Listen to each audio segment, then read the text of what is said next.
What's going on, everybody? It's your boy Zamboni. I am an herbalist and astrologer, and it is time to talk about the astrology of the week ahead. Thank you so much for being here. Thank you for sending me a tip via Venmo, Cash App, PayPal, or you could call it a birthday gift. Today is my 33rd birthday. Thank you so much for being here to celebrate with me, to talk about the astrology as we move through November. So, there's a lot going on this season, right? This is a very busy week, and this is a very busy month. There's a bunch going on. So we have been dealing with the Mars-Saturn square, right? That perfected last week. That Mars-Saturn square is in a T-square dynamic with Uranus. Uranus is in Taurus. And so Mars in Scorpio this week is going to oppose Uranus and Taurus. And so if we've been thinking about Mars as being rebellious or Mars as feeling like throwing a wrench into Saturn's gears or something like this, then we can see how Uranus is going to turn that up. We've been looking at this dynamic for a long time, as long as Mars has been in Scorpio, and everybody who has moved through Scorpio on back to Venus a couple of months ago, and the sun has been doing this, and so this is not a new dynamic, right? But Mars being in here sort of looks like pressing on the gas pedal. We're going hard. We're ready to do the goddamn thing. Whatever it is that Mars is signifying for you. Mars, for a lot of folks, has been on the grind, just like trying to hustle and get stuff done. There has been some Mars, there have been Mars-Mercury has been, straightforward communication dynamics, like saying the thing that you have been feeling a way about for a long time. Especially with Scorpio, there's definitely feelings to be had, and feelings that maybe have been sort of like lingering for a long time. There might be some kind of resentment or something like this. All this stuff. We've been looking at this for a couple of weeks now, and this week we're looking at turning it up. We're going up to 11 here, so get ready for that kind of dynamic. It's more of the same, honestly. We also have a full moon lunar eclipse this week in Taurus, so this is going to begin our set of eclipses in Scorpio and Taurus. Now, we're beginning an 18-month cycle here. And so with that in mind, there's a lot going on. We've got Mars square Saturn, we've got Mars opposite Uranus, there's a lot happening here. And then you add the eclipse on top of that, and the eclipse is a full moon lunar eclipse, which is happening also conjunct the fixed star Algol. If you Google Algol and see significations, then you'll see a bunch of scary shit come up. People talk about beheading and this sort of thing. We can also think about perhaps losing your head in some kind of way, especially if we've got ragey dynamics going on or something like this, angry words or these kinds of things, then losing your head is something that might be thought of. Although, we could, the traditional significations seem to indicate guillotines as well. We'll see about all that. One of the things that I think is really important here is this eclipse, which is happening with Algol. It's happening this week, but eclipses are a part of this longer, they take place over a longer period of time. We're not looking at Mars opposite Uranus is happening this week, and so we can expect Mars-Uranus dynamics to show up this week. Whereas the eclipse stuff, the eclipses will happen in Taurus and Scorpio, or will happen during Scorpio season. So we've got a Taurus one right now. And then we'll have more eclipses in Taurus season 6 months from now. And then we'll have more eclipses in Scorpio season. And then we'll have more eclipses in Taurus season. And so there's this 6-month seesaw dynamic that goes on here, right? We can often think about eclipses as sort of having this entire 6 months to come out and to really show what kinds of things they've been looking at. There's been, eclipses by their nature, they turn the lights out on things. And so there's an element of confusion. There's an element of shadowy stuff that is going on here. We can think about them as being strongly catalytic, which, so if things have been sort of stacking up for a little while, then this might be thought of as the straw that breaks the camel's back, right? It's not because of this one particular event necessarily. It's more because of the million straws that were underneath that. But there's a moment here where it's like, all right, we're going to start this thing to pop. Another catalytic thing that I often look for in the sky is Uranus. Uranus is often thought of as a catalytic force that will sort of like get things moving when, you know, especially if things have been building or simmering for a long time. It's the sort of pot bubbling over kind of moment. To see both eclipses on the North Node and Uranus in Taurus at the same time suggests that some major catalytic stuff is going to be taking place during this time. A lot of people have been talking about the new society, or the new way that we as a people are going to live. I've been talking about that for about a year now. We can go back and look at when I talked about the Jupiter-Saturn conjunction in the beginning of Aquarius. I talked about that in, I think, November of last year. Might have been December.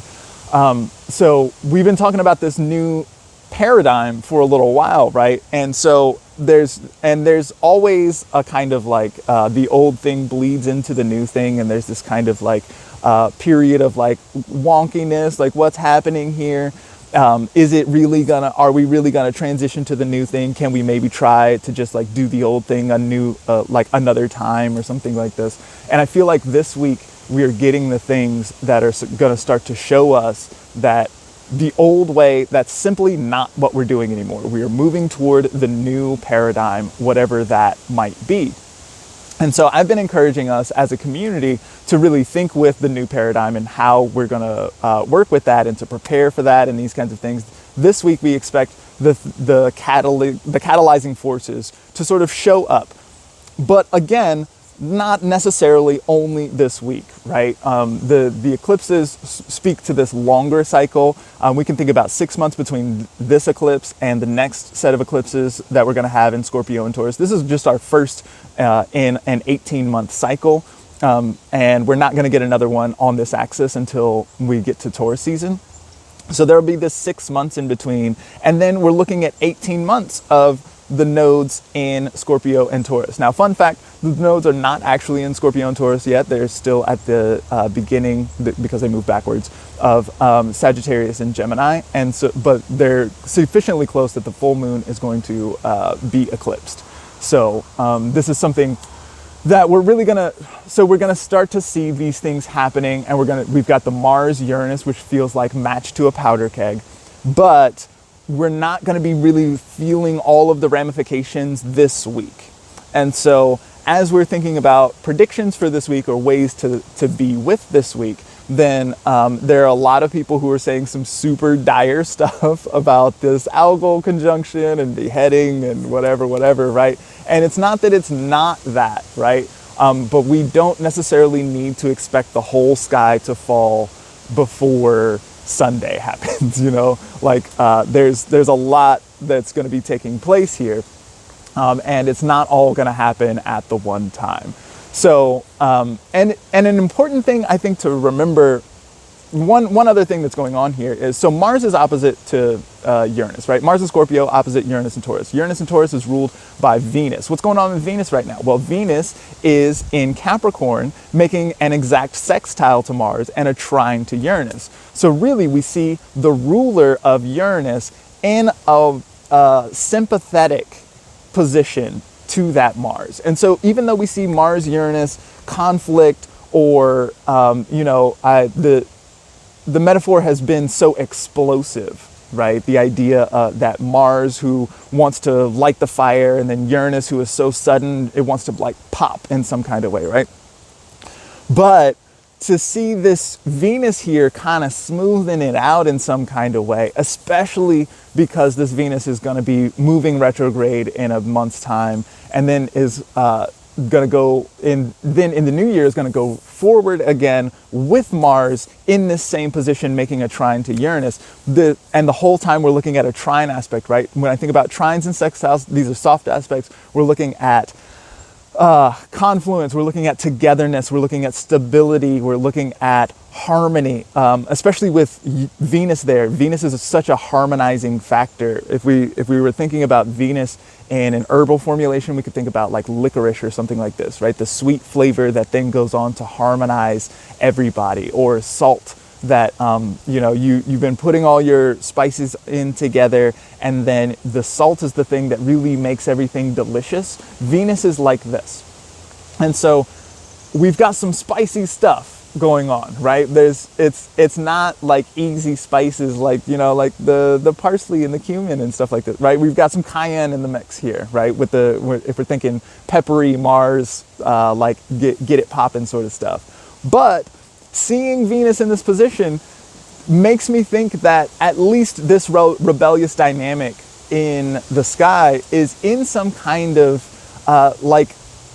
it's in position to feel good or to make things feel fun or delicious in some kind of way. When we think about oppositions, we can think about like fighting with each other or these kinds of things, but to see Venus in this position makes me think that the fight is fun or worth it, or we come away with something that is delicious. And there's sometimes beauty in tragedy or something like that, and so maybe we'll find that, and many of us will find that in our lives. But there's beauty in existing in conflict and tension. I'm running out of time here. I'm going to tell this story quickly. I'm in this class with Bayo Komalafe. It's called We Will Dance with Mountains. And at the beginning of it, every time there's always a prayer. And the one time we had this prayer, which was about light and dark, and about how there's consistent tension between these opposing forces of light and dark, but that we can give thanks to that consistent tension, because if either one, the light or the dark, were to overcome the other, then it would be madness and chaos. That's not what we want. That's not what we are. We live in the tension between the light, the dark, the day, the night, the yin, the yang, the yang, the yin, I suppose, in that order. The tension between them is where we are, is where we live. That is what it is to be in the world, is to live in that tension. And to fluctuate back and forth, you don't have to be static, but we have to be in that tension all the time. And so if life is being in that tension, and life is also beautiful, then living in that tension is beautiful. And I feel like Venus in Capricorn gives us the opportunity to see how that tension can be beautiful and can be nourishing and generative in our lives.